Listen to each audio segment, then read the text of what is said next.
Otep à tous, bien-aimés frères et sœurs, le président William Ruto est en danger de mort. Le président William Ruto est assigné à résidence par son peuple. Le président William Ruto ne sort plus.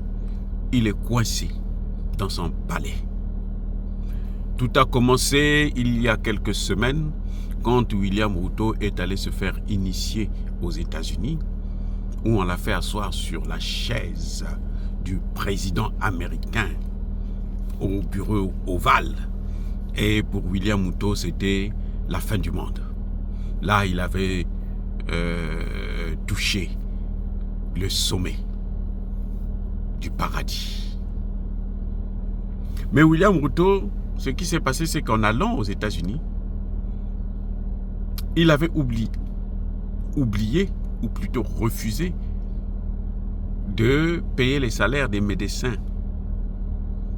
des hauts cadres de l'administration kenyane. Et il a préféré louer un avion qui lui a coûté 18 000 $ par heure. Dollars américains, pas dollars haïtiens ou congolais. 18 000 $ américains par heure. Et M. William Ruto a passé 48 heures avec toute sa famille. C'était la grande fête. Il a été reçu, il est assis au bureau ovale. On l'a présenté comme étant le grand président africain, le maître de l'Afrique. Il devenait même d'ailleurs arrogant. Vous l'avez, ceux qui ont entendu son discours en Suisse lors du fameux spectacle qu'ils ont appelé Sommet pour la paix en Suisse, où il a critiqué Vladimir Poutine, dit son intervention c'est inacceptable, intolérable, nous n'acceptons pas ça. Lui, William Ruto, n'accepte pas ça. Il n'a pas regardé les circonstances qui ont amené à ce qu'on puisse arriver à cette guerre. Il n'a pas compris que les Américains avaient créé toutes les circonstances pour qu'on arrive à cette guerre. Maintenant, quand il est reparti chez lui, il a présenté une loi budgétaire qui a été adoptée au Parlement. La population s'est dit non, tout sauf ça. Là, vous avez exagéré. Vous allez vous balader aux États-Unis avec notre argent, au lieu de payer le salaire des médecins et autres, qui sont actuellement frustrés. Non, vous partez, vous préférez aller vous balader. Et maintenant, vous revenez, vous nous plantez un projet de loi que nous ne voulons pas.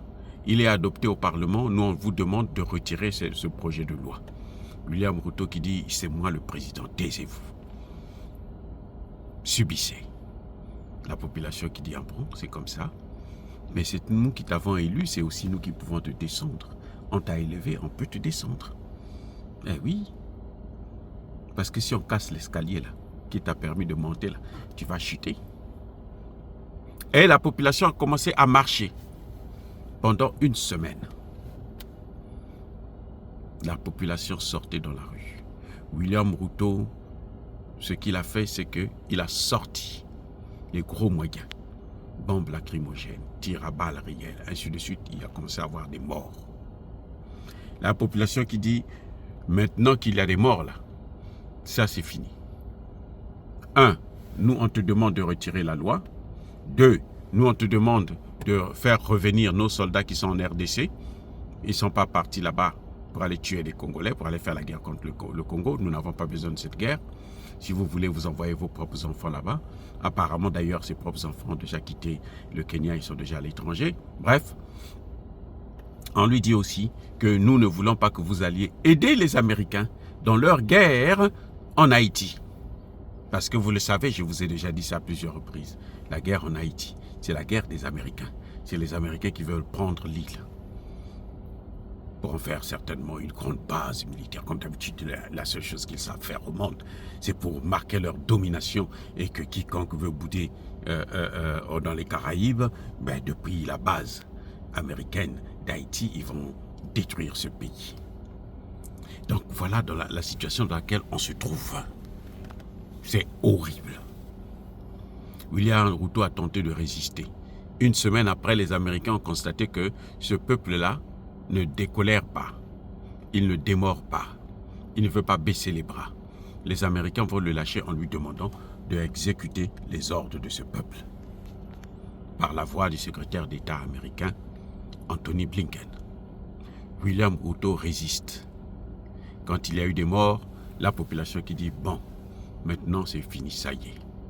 Nous avons avant demandé d'arrêter les liens avec l'Ouganda et le Rwanda qui sont en train de faire la guerre au Congo. Ils sont allés brûler l'ambassade de l'Ouganda. Ils sont allés brûler l'ambassade du Rwanda. Ils sont allés brûler le Parlement. William Ruto est allé se cacher dans son palais, entouré de ses militaires. La population qui dit « Nous, on ne veut pas te voir ici. Tant que tu ne vas pas retirer cette loi, tu ne vas pas faire ce que nous te demandons de faire. » Maintenant, la population demande carrément sa démission. On n'a plus besoin de tout ce que nous avons dit là. Nous, ce que nous voulons, c'est que toi, tu puisses partir, que quelqu'un d'autre prenne le règne. Le pouvoir appartient au peuple. Il n'appartient pas à un président, il n'appartient pas à l'opposition. Aïe, aïe, aïe, aïe, aïe, aïe. C'est grave actuellement, au moment où nous parlons, c'est grave, c'est sérieux au Kenya. Maintenant, la population est en train de gagner le combat. Alors, question. Quelle est la leçon que nous pourrons tirer de cette situation au Kenya? Je vais vous dire une chose. D'aucuns vont dire que non, tu es en train de faire les éloges de la violence. Non, non, non, non. Je ne demande pas aux gens de se lever. Je dis tout simplement qu'un peuple déterminé à obtenir quelque chose, il l'obtient. Ce sont des peuples déterminés qui réussissent toujours à faire plier les gouvernements de bourreaux, de bandits, de brigands, de criminels et de dictateurs. Un peuple doit savoir prendre ses responsabilités quand il le faut. C'est ce que le Kenya est en train de nous donner comme leçon. Il n'y a pas eu d'appel de l'opposition. Ce n'est pas l'opposition qui a demandé à la population de sortir. Si quelqu'un vous dit ça, c'est faux. C'est la population qui s'est dit, nous, on en a marre avec cette gestion chaotique de notre pays. Vous nous amenez des morts qui viennent du Congo démocratique. Nos frères et sœurs reviennent ici dans les caisses. La vie est chère. Vous ne payez pas les salaires. Et vous préférez aller danser aux États-Unis, faire des voyages, ainsi de suite, tout ça, ça suffit. Le peuple a pris ses responsabilités. Un peuple qui ne prend pas ses responsabilités, on n'a pas besoin de s'apitoyer sur son sort, ce que Thomas Sankara disait. Je disais tantôt qu'il n'y a pas eu d'opposition. Ce n'est pas un appel de l'opposition, non. C'est le peuple qui a compris que la voie que le président, là, celui-là que nous avons élu, est en train de chavirer.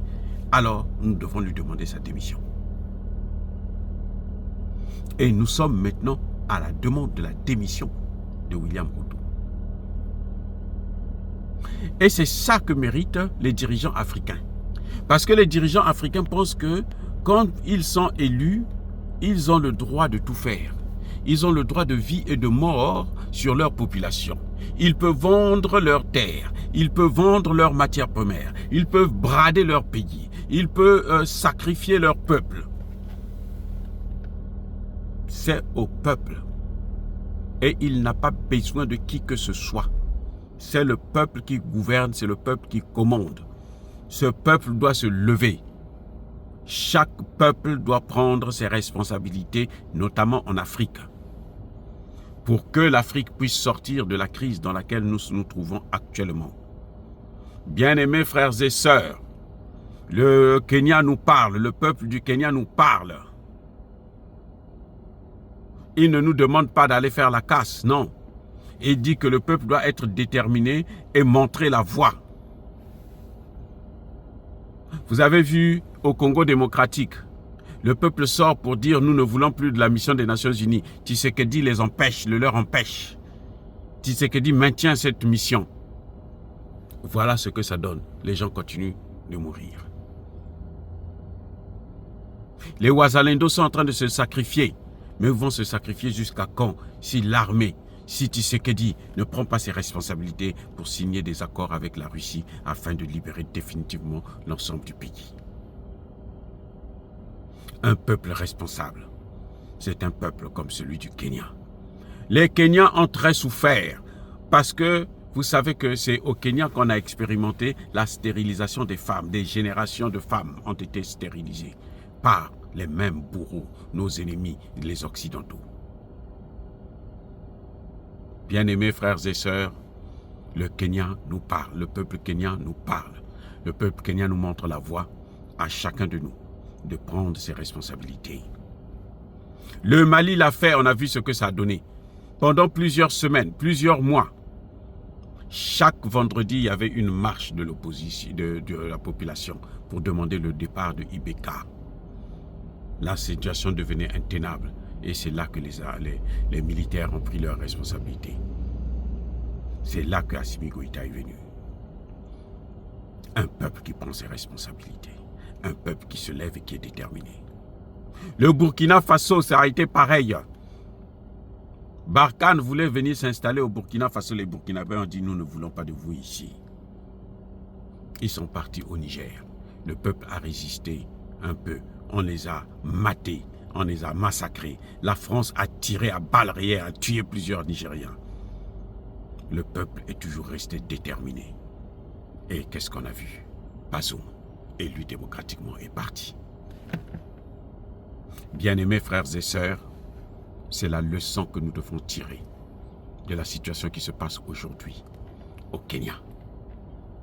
Le président William Ruto, qui se croyait tout permis maintenant, sait que ce n'est pas lui qui détient le pouvoir, c'est le peuple qui détient le pouvoir. Lui, il a été seulement mandaté pour le gérer pendant quelque temps. Il est locataire au palais présidentiel, mais il n'est pas propriétaire. Il n'est pas propriétaire du Kenya. Et que tous les peuples d'Afrique doivent comprendre ce message qui est en train de sonner dans nos cœurs. Parce qu'il a toujours fait ses preuves. Le Vietnam a battu l'Amérique à cause de la détermination du peuple. Ce n'est pas à cause de l'armée vietnamienne, la détermination d'un peuple. Bien-aimés frères et sœurs, dire cela c'est inciter à la haine ou à la violence. Non, nous ne voulons pas, nous n'appelons pas aux gens, les gens, aller faire de la casse, mais d'être déterminés et avoir un objectif. Et vous n'avez pas besoin d'avoir de l'opposition, d'être membre de l'opposition ou quoi que ce soit, parce que c'est là que commence la manipulation d'un peuple, comme Ousmane Sonko l'a fait avec Bassirou Diomaye Faye. Ils ont manipulé. Ils se sont mis, comme là les opposants, ils ont manipulé la population. Le résultat des courses, c'était une élection, une démocratie à l'occidental. Et Bassirou Diomaye Faye est en train de faire exactement ce que faisait Macky Sall, mais en pire. Donc, nous n'appelons pas à la violence, non. Nous appelons à ce que les peuples puissent prendre leurs responsabilités, car il va de leur avenir. Soyez bénis, abondamment bénis par le Dieu des Kémites et par nos ancêtres angélisés. Que Dieu bénisse cette population du Kenya, cette jeunesse du Kenya qui s'est levée. Que Dieu les protège. Mais que tous ceux qui persécutent le continent africain, le pillent et le déstabilisent, qu'ils soient noirs, blancs, chinois, arabes, juifs, indiens ou qui qu'ils soient punis, maudits, foudroyés, neutralisés, écrasés, effacés par le Dieu des Kémites et par nos ancêtres angélisés. Vive l'Afrique éternelle, j'ai dit et j'assume.